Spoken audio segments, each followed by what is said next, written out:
April 20th, 1999, Rick Rude died from heart failure caused by an overdose of mixed medications in his home in Alpharetta, Georgia. He was 40 years old. He spent his last 2 days doing what any father and husband does, driving his son to school, training at a gym, and hitting golf balls at a range, while the drugs he took to manage pain from a 5-year-old back injury stopped his heart. This is what happened in the final 48 hours of Rick Rude.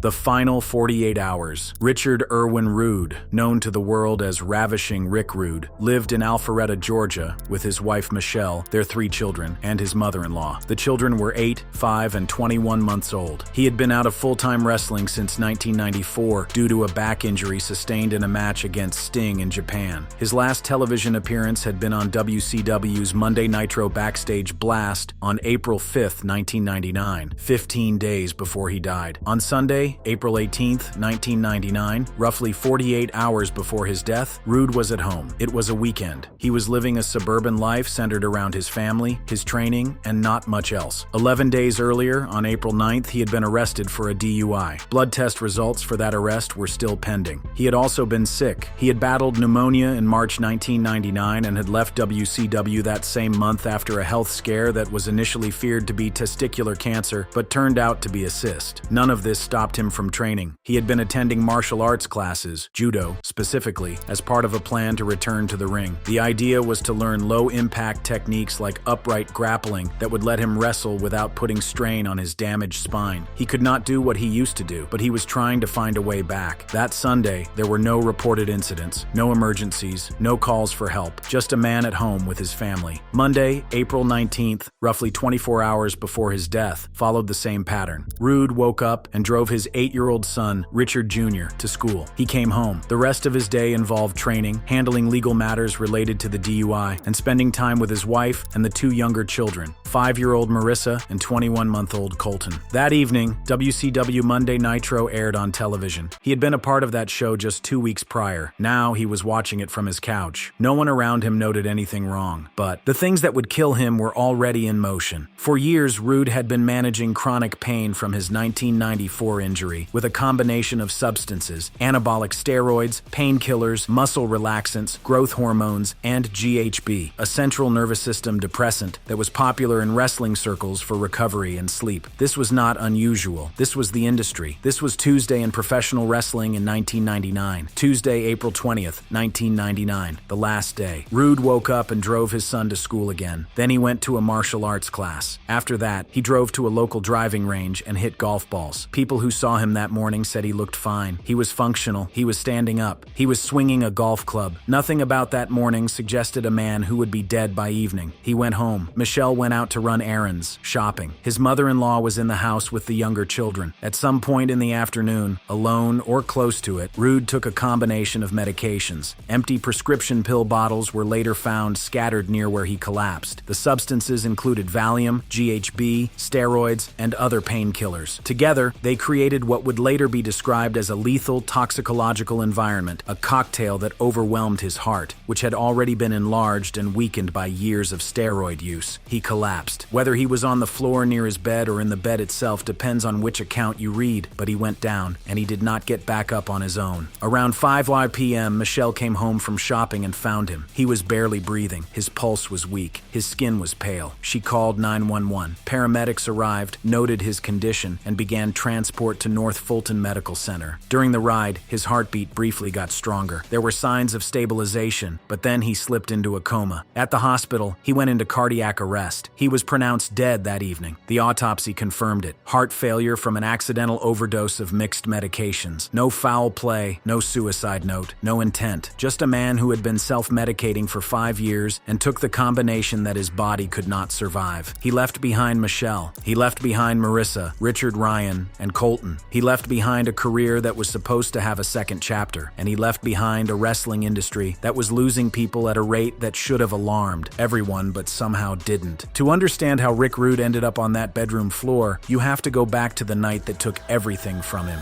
the injury, and the golden cage. The match that broke Rick Rude happened on a spring night in 1994, thousands of miles from his Georgia home, inside a Japanese arena where the ramps leading to the ring sat elevated above the concrete floor. He was wrestling Sting, the same man whose United States Championship he had claimed years earlier. In a bout for NJPW in partnership with WCW, Rude attempted a suicide dive, a move he'd executed countless times throughout his career with the reckless confidence of a man who trusted his own body absolutely. This time, his body betrayed him. His back caught the edge of the elevated ramp, and the impact shattered vertebrae C4 and C5 in his neck and spine. What happened next tells you everything about who Rick Rude was as a professional. He finished the match. With a broken neck and a spine that was screaming in protest, he continued wrestling until the bell rang. But when the lights dimmed and the crowd filed out, the reality settled in like a fog that would never lift. The injury was catastrophic. At 35 years old, Rick Rude's in-ring career was over. The title he held, the WCW International World Heavyweight Championship, was stripped from him. And just like that, the most physically gifted heel of his generation was grounded. But it wasn't just the injury that imprisoned him. Rude had been carrying a Lloyd's of London insurance policy, a substantial settlement that compensated him for the career-ending damage. The money was significant, but it came with razor-sharp strings attached. If Rude ever stepped back into a wrestling ring as an active competitor, he would be legally obligated to repay the entire settlement. It was a financial trap disguised as a safety net. He could watch wrestling, he could talk about wrestling, he could stand next to a wrestling ring, but he could not wrestle. For a man who had spent his entire adult life defining himself through physical dominance, a man who once cut 16 pounds in a single night just to compete in 2 weight classes at an arm wrestling tournament, this was a kind of suffocation that no insurance check could ease. Scott Norton, who had known Rude since they were kids in Minnesota, saw that determination firsthand. Okay, first off, Rick's the most determined guy ever to me.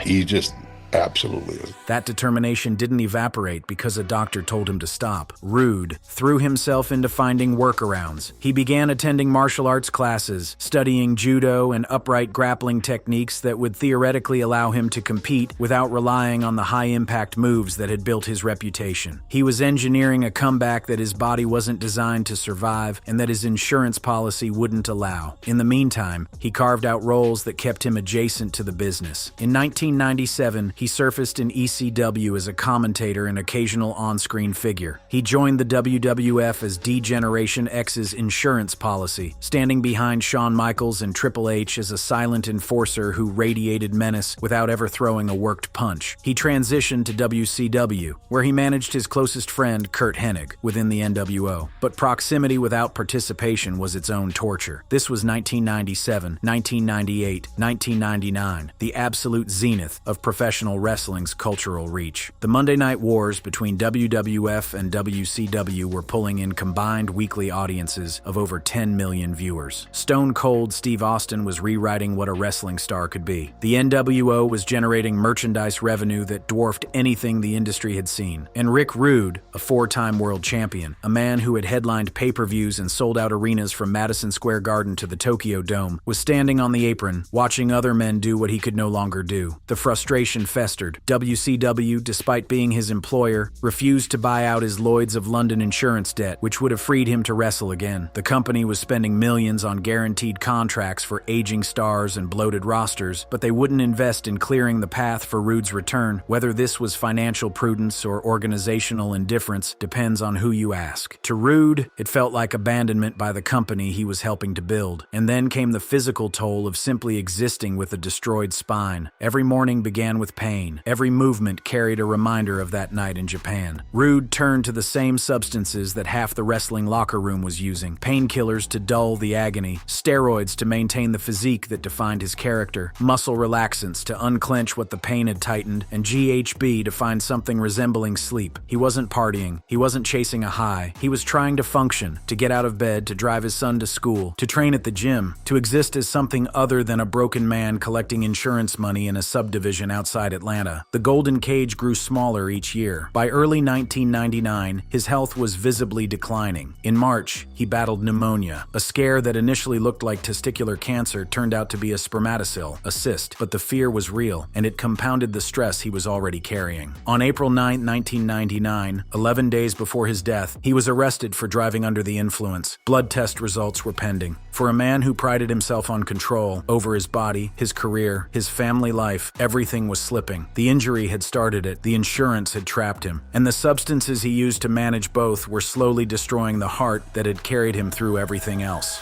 The hot new drug. Rick Rude did not die in a vacuum. He died inside an epidemic. In the 6 weeks leading up to his death on April 20th, 1999, there had been at least 5 instances where current WWF and WCW performers suffered minor or severe GHB-related overdoses. Not all of them were fatal, but all of them were warnings. Warnings that the wrestling industry either couldn't hear or chose to ignore. GHB, gamma-hydroxybutyrate, had become what journalist Dave Meltzer of the Wrestling Observer newsletter described as the hot new drug circulating through professional wrestling locker rooms during the late 1990s. Its appeal was practical, almost clinical in its logic. Wrestlers existed in a perpetual cycle of physical destruction and reconstruction. They performed 300 nights a year, absorbed punishment that would hospitalize civilians, and then had to wake up the next morning and do it again in a different city. GHB promised relief on multiple fronts. It stimulated growth hormone production, aided recovery from grueling workouts, promoted deep sleep, and burned fat, all in a substance that could be mixed into a drink and consumed without needles or prescriptions. The problem was that GHB was extraordinarily dangerous when combined with other depressants. Alcohol, benzodiazepines like Valium, opioid painkillers, any of these mixed with GHB could cause respiratory depression, seizures, coma, and cardiac arrest. And professional wrestlers weren't taking GHB in isolation. They were layering it on top of everything else they were already consuming. The painkillers for their chronic injuries, the muscle, relaxants for their seized-up backs, the alcohol for the loneliness of the road, and the steroids for the physiques that the television cameras demanded. Rude's toxicology report painted the picture in chemical detail. Valium, GHB, steroids, and other painkillers, a combination that created what investigators termed a lethal toxicological environment for a heart that had been enlarged and compromised by years of anabolic steroid use. His heart was bigger than it should have been, its walls thickened by the substances that had helped him maintain the body that made him famous. When the depressants hit his system simultaneously that Tuesday afternoon, his heart simply could not process the chemical assault. He was not the first. Brian Pillman had died in 1997 at 35. Louis Spicolli had died in 1998 at 27. The Von Erich family had buried son after son throughout the 1980s. Professional wrestling was producing corpses at a rate that would have triggered congressional investigations in any legitimate sport. But wrestling wasn't a legitimate sport. It existed in a regulatory no man's land, too athletic to be pure entertainment, too scripted to be governed by athletic commissions. Nobody was testing these men. Nobody was mandating treatment programs. Nobody was asking why so many performers in their 30s and 40s were dying of heart failure. Reports indicated Rude had been drinking heavily in the weeks leading up to his death, including during a WCW broadcast appearance just 15 days prior, where he appeared bloated and unwell. If anyone in WCW management noticed, there's no record of intervention, no record of a phone call, no record of a suggestion to take time off. The machine needed content, and content meant bodies in front of cameras, regardless of the condition those bodies were in. The corporate response to Rude's death was revealing in its brevity. WCW, the company that employed him, that profited from his on-screen presence, that had refused to buy out his insurance debt, devoted approximately 30 seconds of airtime on Monday Nitro to acknowledging his passing, a graphic, a bell toll. Then the show moved on to its regularly scheduled programming, because there were ratings to chase and a war with the WWF to fight. This hollow acknowledgement did not go unnoticed by the people who had actually known Rude. 1 week after his funeral, his closest friend in the business sat down for an interview. Anger radiating off him was palpable. The people that Rick Rude made a lot of money for,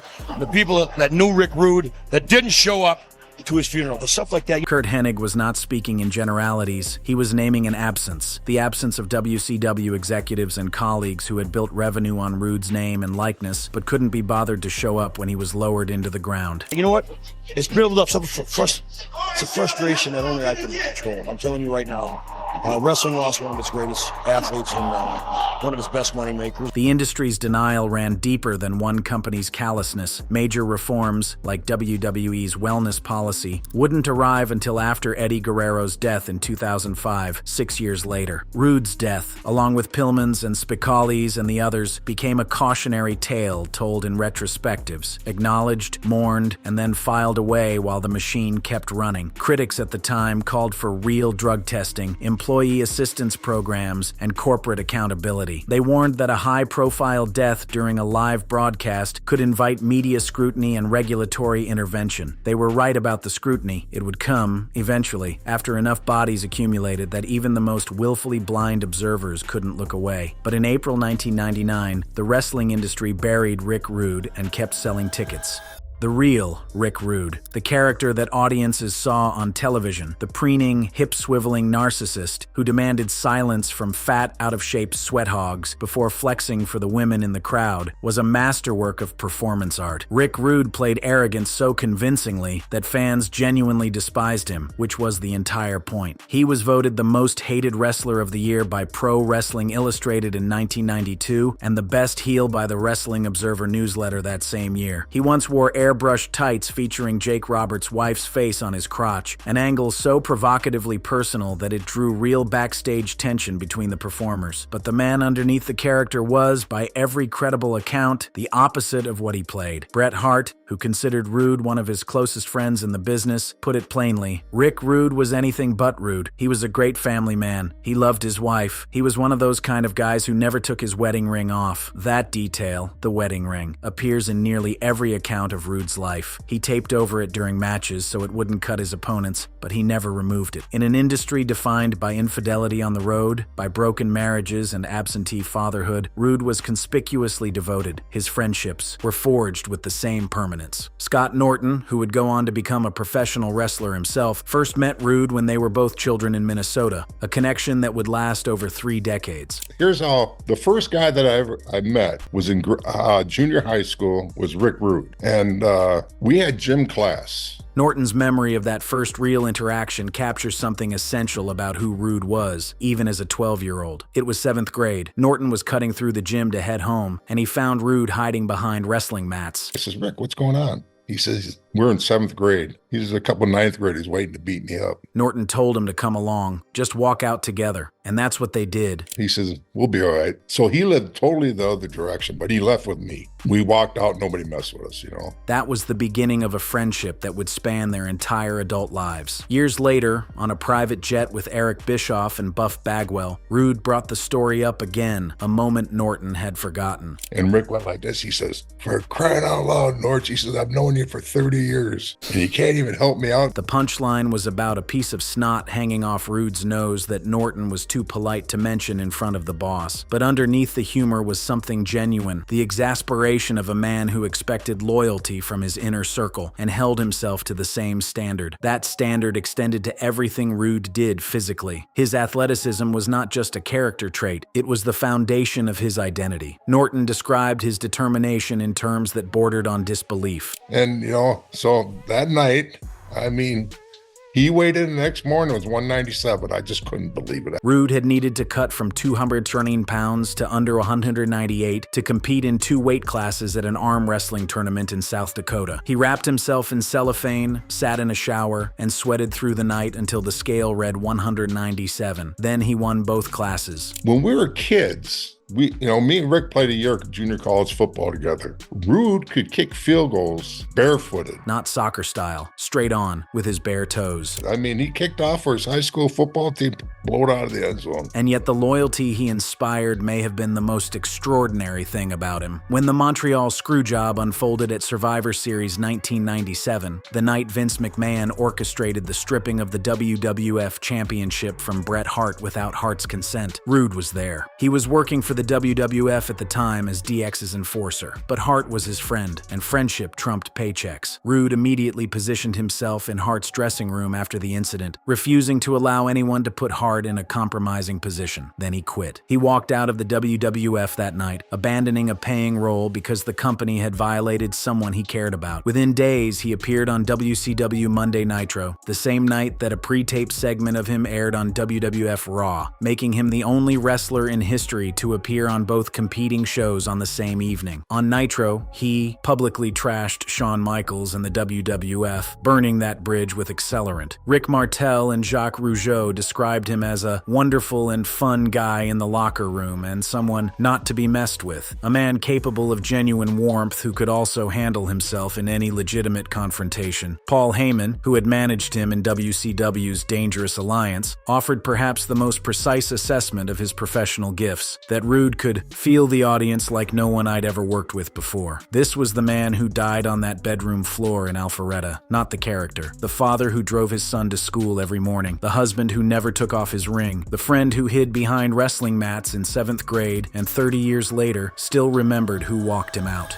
The aftermath. The wrestling world learned about Rick Rude's death the way it learned about most things in 1999, unevenly, in fragments, through whispered phone calls and backstage rumors that hardened into confirmed facts over the course of hours. The man who had held 4 world championships, who had headlined pay-per-views across 3 continents, who had appeared on WWF, WCW, and ECW television in a single calendar night, was gone at 40. And the industry he had given his body to responded with a mixture of genuine grief and institutional awkwardness that said everything about where professional wrestling stood at the turn of the millennium. WCW opened Monday Nitro with a graphic honoring Rude and a toll of the bell. It lasted roughly 30 seconds. Then the show continued. Ratings mattered. The Monday Night War was in its most ferocious phase, and dead wrestlers, no matter how beloved, did not generate quarter-hour numbers. The brevity of the acknowledgement stung those who had worked alongside Rude, particularly given that WCW had profited handsomely from his contributions as a performer, manager, and commentator over the previous decade. ECW, the scrappy Philadelphia-based promotion where Rude had briefly worked in 1997, offered a more emotionally raw tribute. At a house show in Staten Island, New York, 2 days after his death, the company held a 10-bell salute. When a fan in the crowd interrupted the moment, Paul Heyman and Bubba Ray Dudley confronted him, an unscripted reaction that captured the genuine fury and sorrow circulating through the locker room. The WWF aired a video package on the international version of WWF Superstars, with Vince McMahon stating that he believed Rick Rude personified sports entertainment, but no tribute aired on Raw or Heat, the company's flagship domestic programs. Whether this was due to Rude's recent WCW affiliation or simple corporate calculation remains unclear. The omission was noticed. The funeral itself became its own source of friction. Wrestlers from across promotions attended, a testament to the universal respect Rude commanded, but the absences were equally loud. Eric Bischoff, WCW's president, who had worked closely with Rude, attended but was asked to leave by Rude's sister. The reasons were never made fully public, but the gesture spoke to a family's pain directed at the industry that had consumed their loved one. 1 week after the funeral, Curt Hennig, Rude's closest friend in wrestling, sat for a backstage interview at WCW Monday Nitro in Charlotte, North Carolina. The interviewer attempted to broach the subject delicately. Hennig's response was neither delicate nor rehearsed. Condolences to the loss of a very good friend of yours and ours,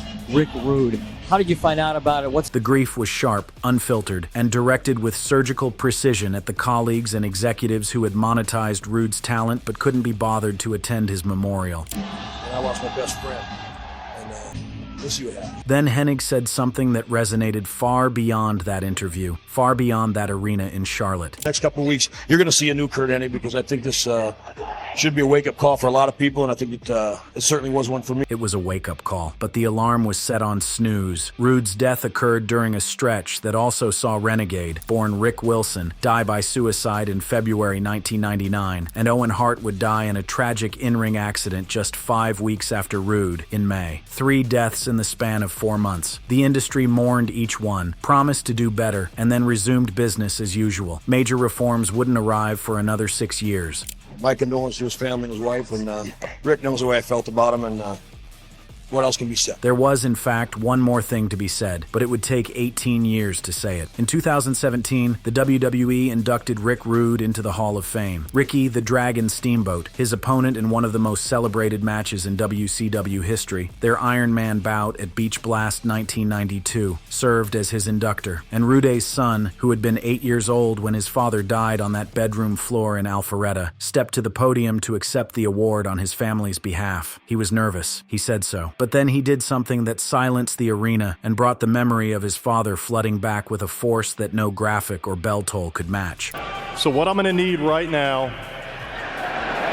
is for all of you fat, out of shape, overweight, Central Florida sweat hogs. The crowd erupted. The son had channeled his father, the cadence, the contempt, the sheer audacity of insulting thousands of people to their faces. That was the public ending. The private ending carries a darker footnote. In 2016, Rude's son Colton, the boy who had been 21 months old when his father died, was killed in a motorcycle accident at the age of 19. The family had not yet finished paying the price for April 20th, 1999, and the universe demanded more. Rick Rude's final 48 hours were not dramatic. They were not cinematic. They were suburban, routine, and ordinary in every way except the ending. A man drove his son to school. He went to a martial arts class. He hit golf balls. He came home. He took the same medications he had been taking for 5 years in a combination that his heart could not survive. And by nightfall, the ravishing one was gone. The industry that created the conditions for his death, the injuries, the schedule, the drug culture, the indifference would eventually change. But not in time for Rick Rude. Not in time for Brian Pillman or Louis Spicali or Owen Hart or Eddie Guerrero or any of the others whose names now populate the grim roll call of wrestlers who died too young. Rude deserved better. He deserved a comeback. He deserved to grow old and watch his children grow up and sit in his Georgia home and tell stories about the time he kicked field goals barefoot and cut 16 pounds in a shower and made an entire arena hate him just by swiveling his hips. He got 40 years. He got 2 days of normal life, and then he got a bedroom floor. Love this video? Click on these cards for more.